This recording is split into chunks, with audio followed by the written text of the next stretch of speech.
Hah, bayangkan kamu bangun pagi, pergi ke toko, dan rak-raknya kosong.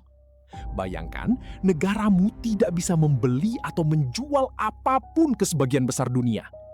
Ini bukan bencana alam, ini adalah embargo. Satu keputusan politik dari negara atau organisasi yang lebih kuat, dan sebuah negara bisa tiba-tiba terisolasi dari ekonomi global. Tidak ada impor, tidak ada ekspor, tidak ada akses ke sistem keuangan internasional. Hari ini, kita bahas negara-negara mana saja yang sedang merasakan dampak embargo internasional. Mengapa mereka bisa sampai di titik ini, dan apa yang terjadi pada rakyat biasa di dalamnya. Ini bukan sekedar cerita politik. Ini cerita tentang jutaan manusia yang hidupnya berubah karena satu kebijakan dari jauh. Sebelum kita masuk ke daftarnya, kita perlu pahami dulu apa sebenarnya embargo itu. Secara sederhana, embargo adalah larangan yang dikeluarkan oleh satu negara atau organisasi internasional untuk melarang ekspor maupun impor barang atau jasa tertentu ke negara lain.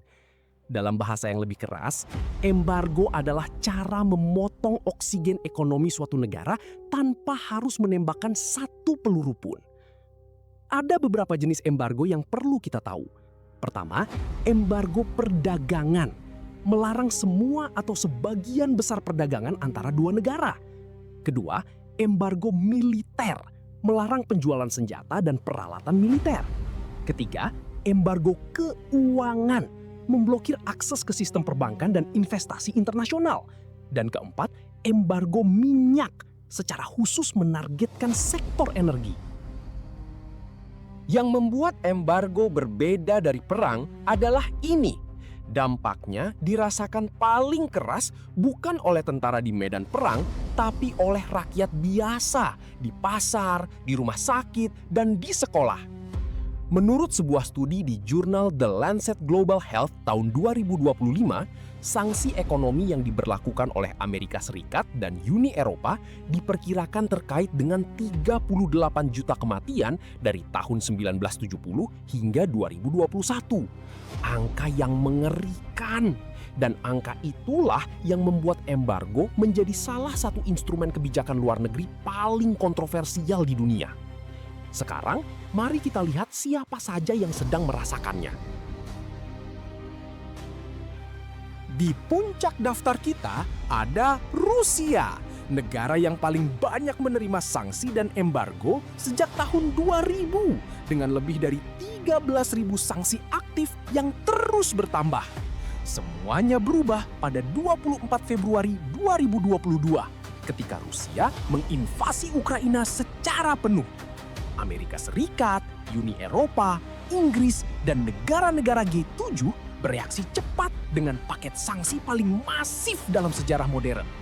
Larangan ekspor produk teknologi tinggi, pembekuan ratusan miliar dolar aset bank sentral Rusia, pengucilan bank-bank besar Rusia dari sistem SWIFT, hingga embargo energi bertahap dari Eropa.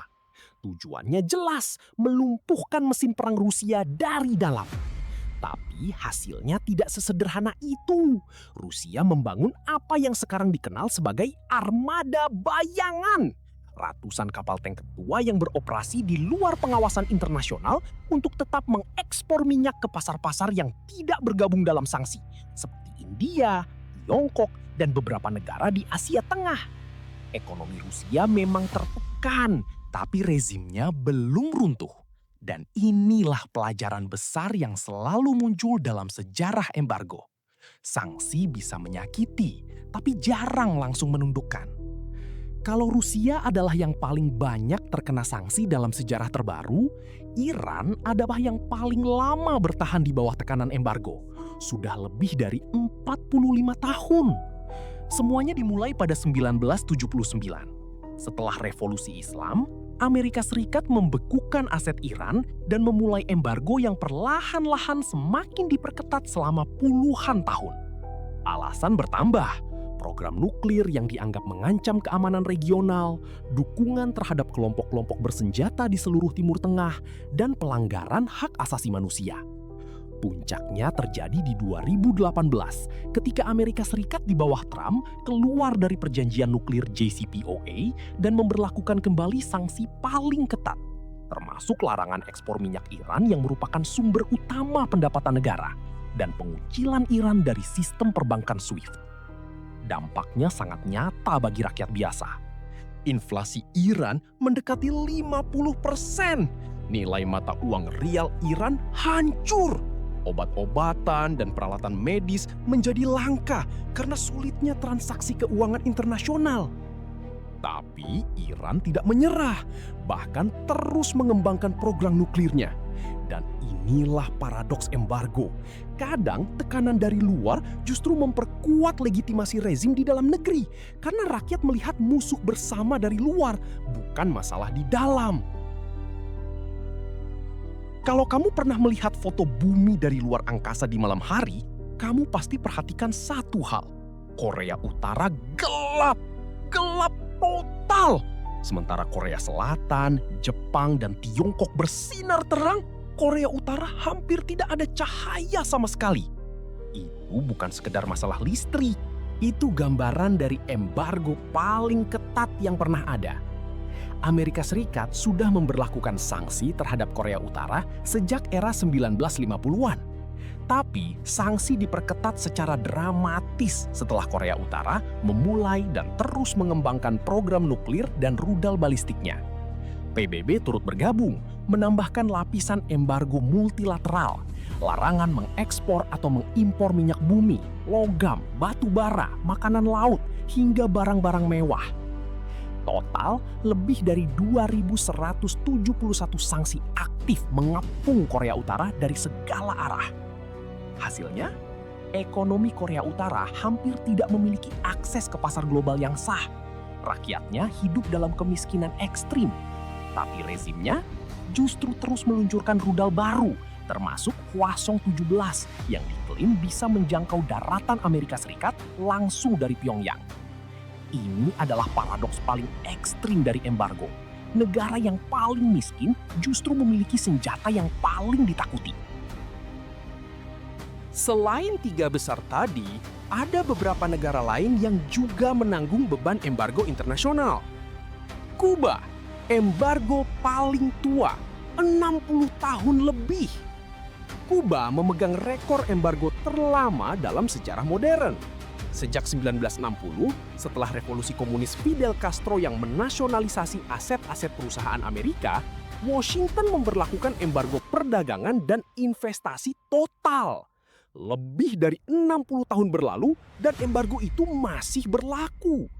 Pemerintahan Obama sempat membuka sedikit pintu pada 2015-2016, tapi di bawah administrasi berikutnya, kebijakan keras kembali diterapkan. Hasilnya, Kuba sangat bergantung pada Venezuela, Rusia, dan Tiongkok untuk bertahan.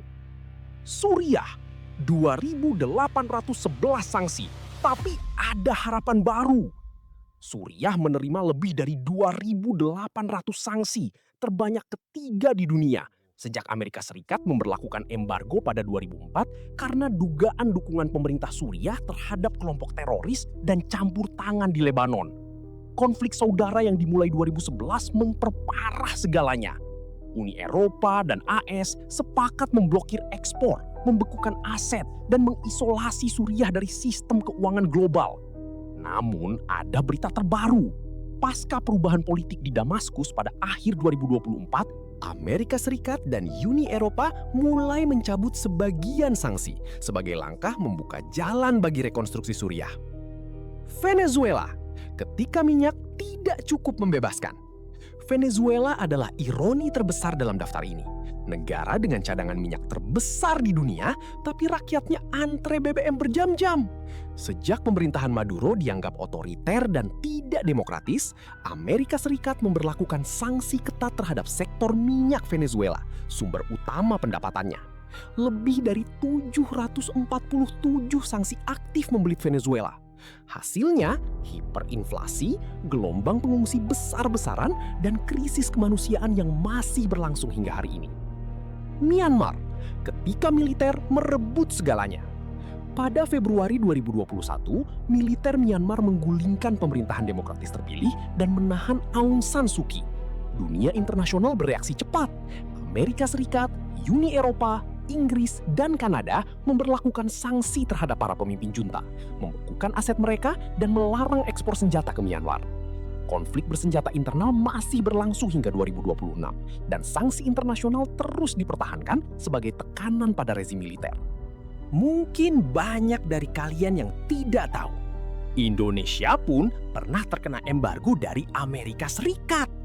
Ini terjadi pada periode 1999 hingga 2005. Embargo yang diberlakukan AS bukan embargo ekonomi total, melainkan embargo militer. Larangan ekspor dan impor pengadaan senjata dan peralatan militer untuk Indonesia.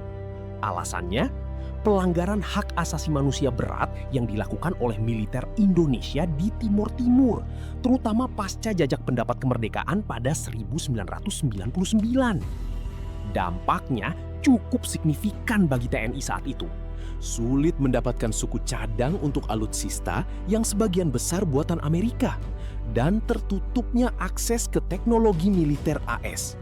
Embargo ini dicabut pada 2005 setelah Indonesia dianggap sudah membuat kemajuan dalam reformasi militer. Tapi di 2026, Indonesia kembali masuk radar Amerika Serikat, meskipun dalam konteks yang berbeda. Melalui laporan Special 301 Report 2026, Kantor Perwakilan Dagang AS atau USTR menempatkan Indonesia dalam Priority Watch List terkait perlindungan hak kekayaan intelektual. Ini bukan embargo perdagangan, tapi ini adalah peringatan diplomatik yang bisa berdampak pada hubungan dagang kedua negara kalau tidak ditindaklanjuti serius. Jadi jangan pernah anggap embargo hanya urusan negara-negara yang jauh dari kita. Setelah kita lihat semua negara ini, pertanyaan besar yang tersisa adalah, apakah embargo benar-benar berhasil? Jawabannya tidak sesederhana ya atau tidak. Di satu sisi, ada bukti bahwa embargo bisa berhasil. Afrika Selatan di era apartheid akhirnya luluh, sebagian karena tekanan sanksi internasional. Libya menyerahkan program senjata pemusnah massalnya pada 2003 juga sebagian karena tekanan sanksi. Tapi di sisi lain, kita lihat Kuba, 60 tahun embargo. Rezim Castro masih bertahan. Iran, 45 tahun ditekan, justru semakin mempercepat program nuklirnya. Korea Utara, dekade-dekade diisolasi, rudal mereka justru semakin canggih. Para akademisi di luar negeri sudah menyebut ironi ini sebagai rally round the flag effect. Ketika tekanan dari luar justru memperkuat dukungan rakyat terhadap rezimnya sendiri, karena mereka punya musuh bersama untuk disalahkan. Dan satu hal yang hampir selalu terjadi tanpa kecuali, rakyat biasa yang paling menderita. Bukan pemimpin yang membuat keputusan kontroversial, mereka tetap hidup mewah. Yang antri panjang untuk mendapatkan bahan makanan pokok adalah orang-orang biasa di pasar, di kampung-kampung, di rumah sakit yang kekurangan obat. Inilah mengapa PBB pada 4 Desember 2025 menetapkan hari pertama, Hari Internasional Menentang Tindakan Pemaksaan Sepihak, sebagai pengakuan bahwa embargo unilateral seringkali melanggar hukum internasional dan menghancurkan kehidupan jutaan orang yang tidak bersalah. Embargo adalah salah satu alat paling kuat dan paling kontroversial dalam politik internasional. Ia bisa menjadi tekanan untuk keadilan, atau bisa menjadi senjata yang menghancurkan kehidupan jutaan orang yang tidak punya suara dalam keputusan pemimpin mereka. Rusia, Iran, Korea Utara, Kuba, Suriah, Venezuela, Myanmar, masing-masing punya ceritanya sendiri. Masing-masing punya jutaan rakyat yang hidupnya berubah karena keputusan yang dibuat jauh dari kehidupan sehari-hari mereka. Dan Indonesia, kita sudah pernah merasakannya. Dan kita perlu terus waspada agar tidak kembali ke posisi itu. Pertanyaan terakhir untuk kalian.